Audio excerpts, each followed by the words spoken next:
Please stay tuned for important disclosure information at the conclusion of this episode. Welcome to the Investing Insights podcast from Morningstar. In this week's podcast, David Harrell and Travis Miller talk utility stocks, dividends, and interest rates. Plus, Benz and Susan Dziubinski talk all things bond funds, required minimum distributions, and buckets. Let's get started. Here are David Harrell from Morningstar Investment Management and Travis Miller from Morningstar Research Services. You mentioned interest rates earlier. So I think it was on March 16th that the Fed announced a 25 basis point increase in the federal funds rate. I think that was the first rate increase we've seen in 3 years, but we also expect multiple rate increases throughout 2022. Now in your report, you spoke about several things. One, that higher interest rates can be a drag on utilities earnings because it increased their borrowing costs. Higher interest rates can also make the dividends, the yield of the utilities less attractive to income-focused investors. On the flip side, if these rate increases have their intended effect and actually tame inflation, that's a positive for utilities. Yeah. So how do you see things shaking out over the next year with these increasing interest rates and the utility sector? Yeah, it's an interesting, again, like I said, confluence of events here, right? Yeah. So just taken separately, inflation would be bad. Taken separately, higher interest rates would be bad. Mm-hmm. Taken separately, higher energy costs would be bad, right? So all of these things, when you come together, again, what does it mean for utilities, right? The worst of them is inflation. Okay. So if you're going to rank kind of what's the worst thing that could happen to utilities is inflation. Interest rates is an interesting dynamic because we've been for the last 2 decades in such a low interest rate environment, we really don't know Right. what happens to utilities when you have interest rates that are in the 3, 4, in terms of the 10-year treasury, 4, 5% range. We just haven't seen that for 20 plus years. So we think that's less of a threat. Okay. Higher interest rates. We're at such low interest rate levels right now. If you look over that last 20 years, you actually had utilities increasing substantially the amount of debt on their balance sheet and capital investment, and you've had interest costs on their income statements going down. Okay. You're investing more and your costs are going down in terms of interest. Utilities are the second largest borrowers of publicly traded debt behind banks. Okay. So any incremental increase in interest rates will hit the bottom line. To what you were saying earlier, inflation is the number one enemy. Okay. So if, as the Fed has suggested, rising interest rates can solve the inflation problem and bring that down to 2 or 3%, then you have a net benefit Okay. for utilities. But certainly there's no good situation where you have rising interest rates, inflation, and higher energy costs. All three. For utilities. Yeah. Right. Got it. Expand your investing horizons and look to the long term with Morningstar's podcast, The Long View. Join hosts Benz and Jeff Patak as they talk to influential leaders in investing, advice, and personal finance. Search for and subscribe to The Long View today. Now, David and Travis share resilient stock picks in the utilities sector. Now, so in your report, you highlighted a handful of the companies under your coverage, 3 that you thought were somewhat well insulated, or at least relative to the rest of your coverage list from higher inflation, and then 3 that seem particularly vulnerable to you right now. Can you discuss these? Yeah, so in terms of those best protected, and again, I have to say, no utilities are well protected from inflation. This is across the board a negative, right? Okay. But if you are looking for utilities and you want to look for some that might weather the storm, so to speak, better than others, look for utilities with constructive regulatory environments, places where regulators have supported policies that allow utilities to pass through those higher costs to customers. Look for places where they have low energy costs. There's a wide range of energy costs across every state, region in the U.S. Places where energy costs are very high for various reasons, very low for various reasons. So look for utilities in places with low energy costs. Those, all else equal, will keep customer bills lower. And then you're also looking for utilities that have different types of growth programs. So there are a lot of ways utilities can invest capital. Right? They can invest maintenance. They can invest in the green, so they put a lot of stuff in that bucket, right? Renewable energy, clean energy, energy efficiency, or they can invest in large power plants that may be natural gas or coal, maybe not as environmentally friendly. So what we're doing is looking for utilities with constructive regulation, with good projects, and I put good in terms of support for projects, and then energy costs. So 3 names: Dominion Energy, Entergy. Okay. Dominion Energy is in the Virginia area, so they have a very constructive and 100% renewable energy target in Virginia, so a lot of political momentum to support investment. Entergy is in the Southeast. So you think about what's going on in the Southeast right now. Huge demand for energy, not just from the US, but globally. So the Southeast complex, industrial, oil, petroleum products, a lot of electricity demand down there. Entergy is at the center of that. So, and there tends to be pretty low energy costs down there. So those are the 2 primary ones. Okay. Wisconsin Energy, a WEC Energy Group, WEC, that's another one where there's not as many great drivers, not like Entergy and Dominion, but they do have an excellent regulatory construct in Wisconsin. They have relatively low energy prices and some decent support for renewable energy. Next, Christine Benz and Susan Dziubinski from Morningstar Inc. compare individual bonds and bond funds in today's market. Hi, I'm Susan Dziubinski from Morningstar. Rising interest rates have led to losses in bond funds this year, leaving some investors wondering if it's better to own individual bonds rather than bond funds today.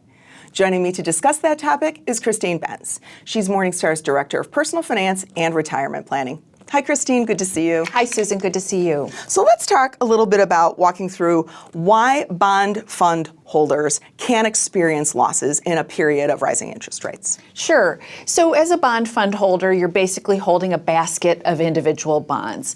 And those bonds' values get tallied up every day. And what happens when interest rates rise is that the bond prices fall. So it's possible, and indeed has happened so far in 2022, where some bondholders have been ready to sell, and over their holding period, they've had a loss because we've seen bond prices fall. So how could the scenario play out differently for someone who owns individual bonds rather than bonds through a bond fund? Right. That's why we've been hearing more interest about holding individual bonds. And the virtue of that strategy is that if you buy a bond and the issuer is creditworthy and it's making its payments, you are made whole at the end of that maturity, that when your bond matures, you get your principal back. And so there isn't that slippage that sometimes bond fund holders can face in their values. That's why we've been hearing more about investors owning individual bonds or laddering individual bonds, which means that you buy a series of different bonds with varying maturities. That's why there's been more interest in that strategy, because of that seeming imperviousness to interest rate changes. So, Christine, you've also said, though, that if you're buying individual bonds, you might end up getting a false sense of security from that. Delve into that a little bit. Yeah, I think one thing to bear in mind is that if you own an individual bond, its value is kind of jostled around by changing interest rates too. So if you need to sell before the bond matures, you could indeed face a loss in that scenario as well. But another thing I think about is that as individual investors, it can be difficult to amass a sufficiently diversified portfolio where you have exposure to different parts of the bond market, different credit qualities, different maturities. As a small investor, it can be difficult to obtain adequate diversification. You sometimes hear that you need $100,000 to adequately diversify with individual bonds. Well, some smaller bondholders don't have those sorts of resources. So I think that that's an issue. Another issue is that transparency, research on individual credits can be difficult to come by. Those would be a couple of the things. And then the other thing is bid-ask spreads for smaller investors. They can get gouged by trading costs. As a smaller investor in the bond market, you're side by side with some of these really big institutional money managers who are able to obtain much better pricing on their bonds. So then at the end of the day, Christine, even if rates, are going up, is it still better for most investors to focus on bond funds rather than bonds? Well, I think that investors can safely delve into AAA rated corporate bonds, certainly treasury bonds, where you're less worried about needing to do the research. But I would say anything that is broader than that, anytime you're venturing beyond those very high quality credits, you're probably better off in a bond fund. But here's where I would say it's important to keep your expenses really, really low. I think bond funds can be a terrific value in that you obtain built-in diversification and professional management, but we still have really low yields today. So if you're buying a bond fund, just make sure that your costs are as low as they can be, and that will improve your take-home yield and your take-home total return. Well, Christine, thank you for your time today and for your perspective for bond investors. We appreciate it. Thank you so much, Susan. I'm Susan Dziubinski for Morningstar. Thanks for tuning in. Now the pair help investors tackle RMD time. Hi, I'm Susan Dziubinski for Morningstar. Affluent investors who are over age 72 love to hate their required minimum distributions. Joining me to discuss 4 strategies to make RMDs a little bit less of a hassle is Christine Benz. Christine's Morningstar's Director of Personal Finance and Retirement Planning. Hi, Christine. Nice to see you. Hi, Susan. Great to see you. So let's start at the beginning with some stage setting. Why do RMDs exist and who needs to take them? This is a discussion I used to have with my mom every year toward the end of the year when we talk about why it was RMD time. The basic idea is that if you have tax deferred accounts like IRAs, like 401ks, you've enjoyed some tax benefits as you've been accumulating assets pre-retirement. And the idea is that once you pass that age 72 mark, you need to begin taking some money out of the accounts and paying some taxes on them. So IRAs and 401ks, traditional IRAs and 401ks are the main accounts that are subject to RMDs, but a whole host of other retirement accounts are as well. The major category of accounts that are not subject to RMDs are Roth IRAs, which is one of the key reasons why so many people are enthusiastic about accumulating assets in Roth IRAs. So now, one common complaint about those folks who need to take RMDs is that they'll be forced to take a higher withdrawal rate on their investments than they might like. What's the workaround for that? Right. I would say this is one of the most common questions I get on any retirement topic. People carefully calibrate their withdrawal rates to ensure that they're sustainable, that they don't exhaust their funds prematurely. And many retirees point out, well, as I move into retirement, as I get into my mid 70s and 80s, I'm getting above my desired withdrawal rate. This is making me uncomfortable. So the key workaround there, if that's a concern for you, is that you can reinvest your required minimum distributions back into your investment portfolio. Where you can invest them really depends on your situation. If you have earned income or your spouse has earned income, you can put the money right back into a Roth IRA as long as you have enough earned income to cover that contribution amount. Many 72-year-olds are not working. They don't have earned income. So the best option for them will be to reinvest in a taxable account. And the good news is that you can really invest that taxable account quite tax efficiently by holding exchange traded funds, by holding municipal bond funds. If you're in a high tax bracket, those are a couple of key categories that you'd want to think about in the context of that taxable account to make it nice and tax efficient even after you've taken the RMD and reinvested it. So another common complaint, perhaps an even bigger complaint, is that, RMDs will often force a higher tax bill for a retiree. And you say one idea to sort of help ease that is to do some planning before you're even taking your RMDs. That's right. And this is something that I've talked about with various retirement experts over the years. Maria Bruno is a big enthusiast for this idea of the sweet spot of retirement planning, where once you've retired but aren't yet subject to RMDs. So for a lot of folks, this is sort of in the age 65 to 72 zone. That's a period when you can do a lot of tax planning to try to reduce the amount of RMDs that you'll eventually pay. So a big tool in the toolkit there would be to consider conversions, potentially a series of conversions of those traditional IRA assets to Roth.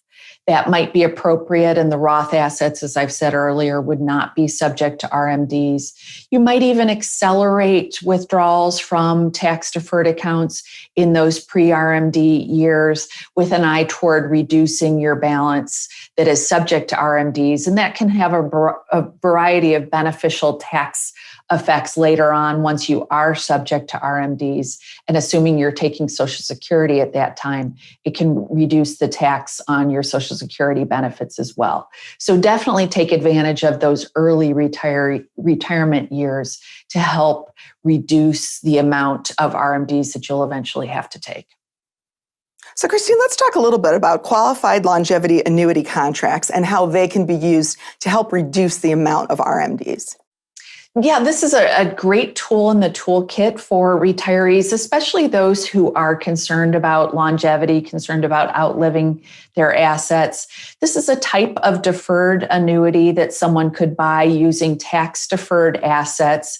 And you can put up to 25% of your IRA or $135,000, whichever is less, into the qualified longevity annuity contract.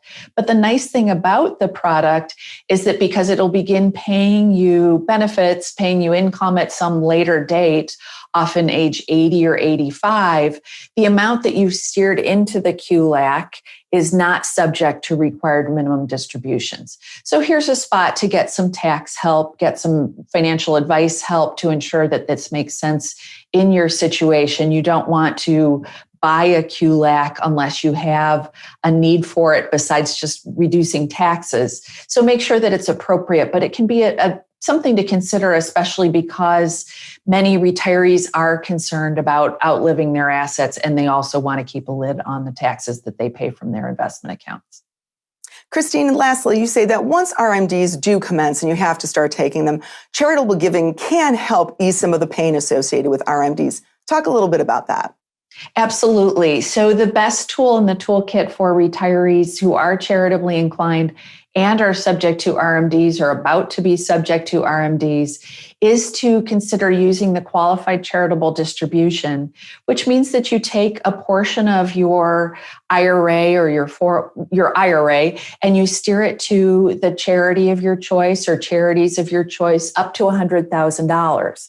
And the benefit of the QCD is that the amount that you give to charity does not count on your income tax.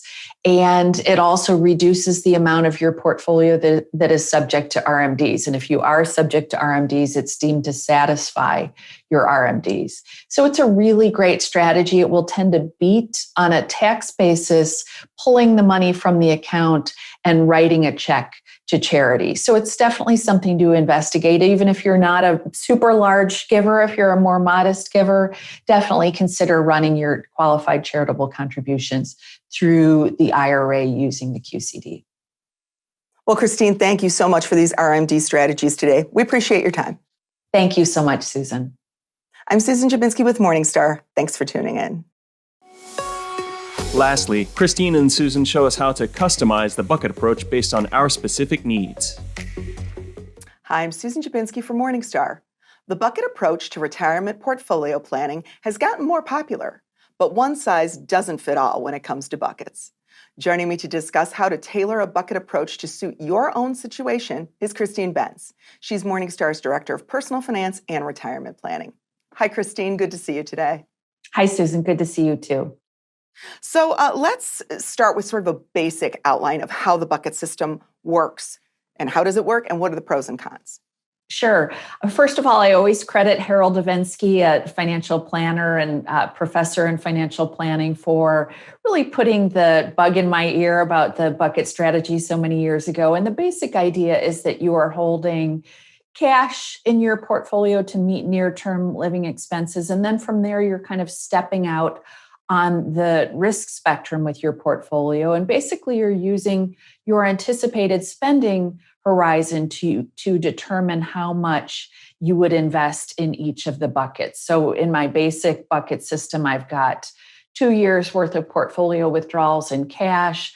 I've got another 5 to 8 years in basically a high quality bond portfolio.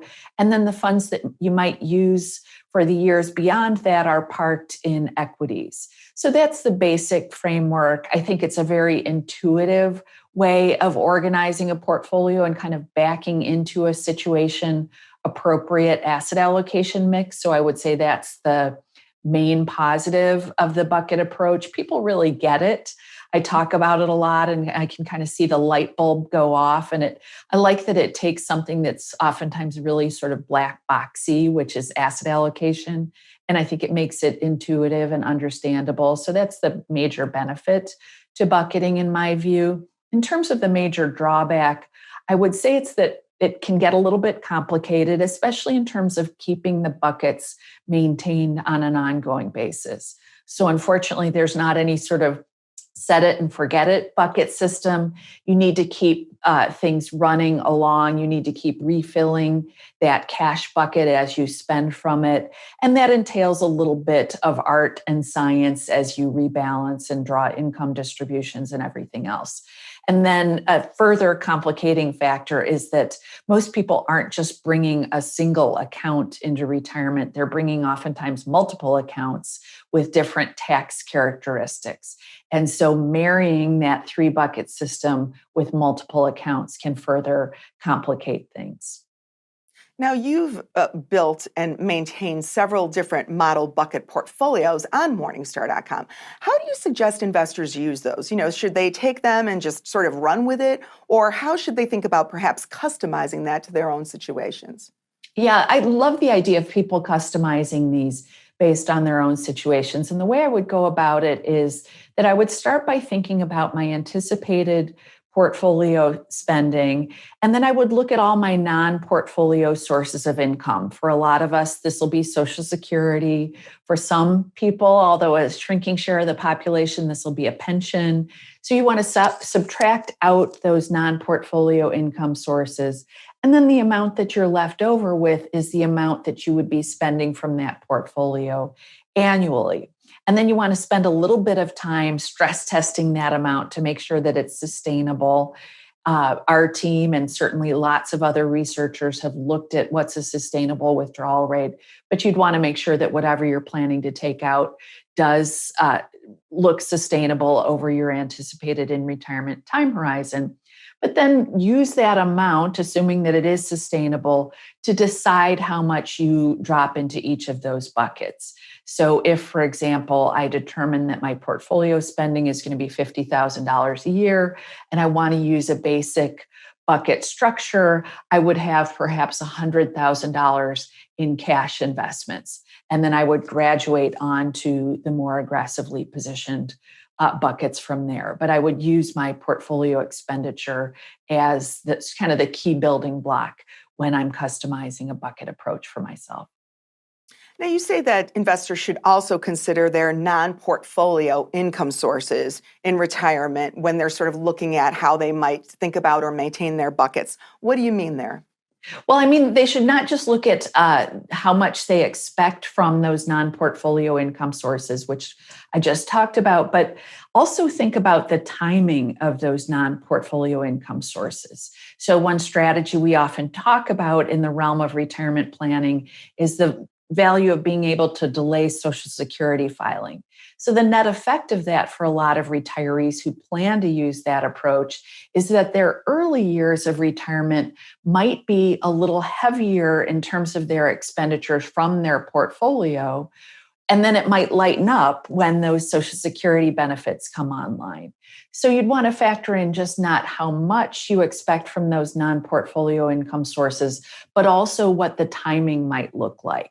So the net effect of that is that the complexion of your buckets, the composition of your buckets might actually change throughout your retirement time horizon. You might start out with more in the safe stuff to meet your heavier spending in the early years of retirement if you are planning to delay Social Security. And then later on, you may be able to run with less in terms of conservative holdings because your portfolio spending is going down. So I would spend a little bit of time looking at not just how your spending might change through retirement, which is important in and of itself, but also looking at how those non-portfolio income sources fit in.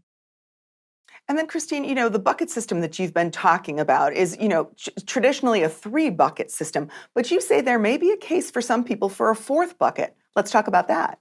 Yeah, I think this is kind of an interesting concept, Susan, and we've talked about it a little bit before as well. But the basic idea is that you're building those 3 buckets to sustain you through your own lifespan and through your sort of normal spending through that lifespan.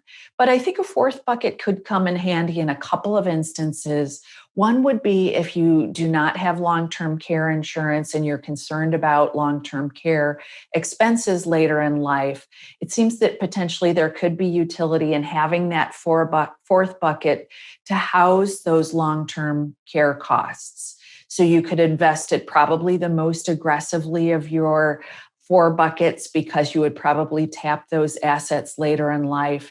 You might use kind of the probability and the duration of long-term care expenses to decide how to invest that bucket. So you might have say a couple of years worth of long-term care needs housed within that bucket number 4. So I think it can have utility in that instance. It can also make sense for people who want to definitely leave money to children or grandchildren or charity, who want to make sure that they've kind of hived off those assets from their spendable assets. And there again, I think there's a strong case for investing those assets quite aggressively because those are sort of for the next generation or for your heirs. So I think there are some thoughts about some ideas for being thoughtful about having kind of a last stop bucket in addition to those other 3 buckets that we've already talked about.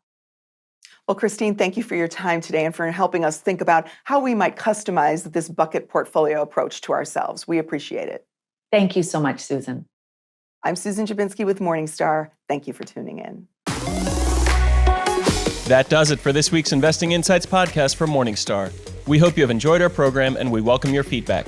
Please send your comments and questions to podcast@morningstar.com. From everyone here at Morningstar, thanks for listening. This recording is for informational purposes only and should not be considered investment advice.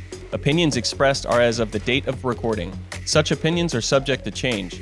The views and opinions of guests on this program are not necessarily those of Morningstar Inc. and its affiliates. Morningstar and its affiliates are not affiliated with this guest or his or her business affiliates unless otherwise stated. Morningstar does not guarantee the accuracy or the completeness of the data presented herein. The podcast is for informational purposes only and should not be considered tax advice. Please consult a tax and/or financial professional for advice specific to your individual circumstances. Morningstar Research Services, LLC is a subsidiary of Morningstar, Inc. and is registered with and governed by the U.S. Securities and Exchange Commission. Morningstar Research Services shall not be responsible for any trading decisions, damages, or other losses resulting from or related to the information, data analysis, or opinions or their use. Past performance is not a guarantee of future results. All investments are subject to investment risk, including possible loss of principal. Individuals should seriously consider if an investment is suitable for them by referencing their own financial position, investment objectives, and risk profile before making any investment decision.